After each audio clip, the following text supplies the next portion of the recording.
As we pass the 1 year anniversary of the Women's March and near the centenary of women's suffrage, we must ask ourselves, where have we gone and where are we going?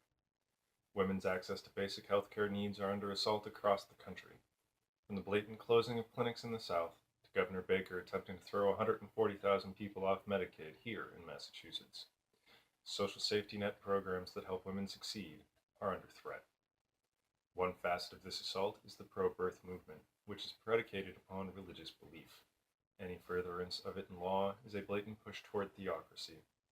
Their argument, that all life is sacred as ordained by God, and therefore abortion is amoral and must be illegal.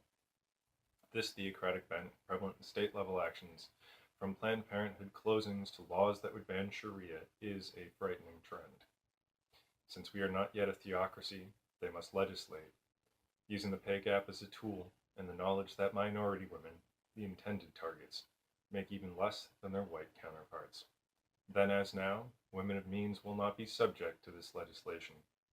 Before Roe v. Wade, it was common for affluent women to take sick in Europe and return home free of any affliction.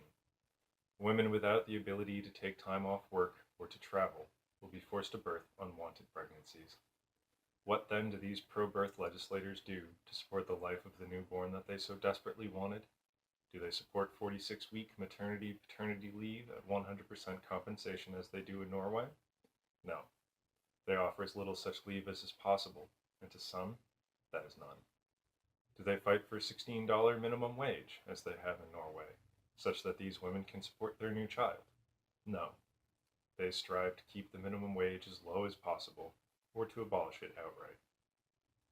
Surely then, the pro-birth party fights for expanded child care credits, or to increase the availability of early education and after-school programs. Those in favor of birth must argue for the expansion of food stamps, increases in housing subsidies to poor families, and fight always to protect children's access to health care. We know that they do not. For single mothers, or even couples, who must work 2 or 3 low-wage jobs in order to afford the basic necessities of life, there is no relief. And then, those who work so many hours are chastised for not spending enough time with their children. For studies have shown that children who have absentee parents and no constructive alternative tend towards a life of drugs or of crime.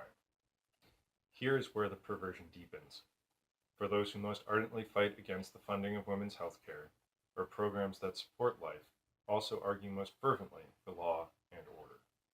Policies that send drug users to mandatory minimums in for-profit prisons rather than treatment facilities.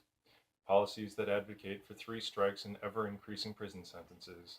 Policies whose impacts are felt most severely by minority populations.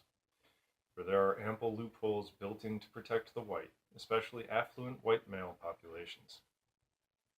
These women kept so busy at work as to prevent them from finding the time to stand in long polling station lines and voting, their children kept in bondage on felony convictions that stripped them of their right to vote, combined with voter ID laws aimed at preventing poor and minority women from providing proof of eligibility.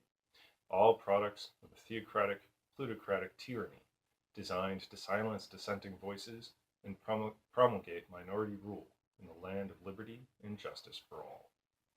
I am Keith St. John, and this is my message.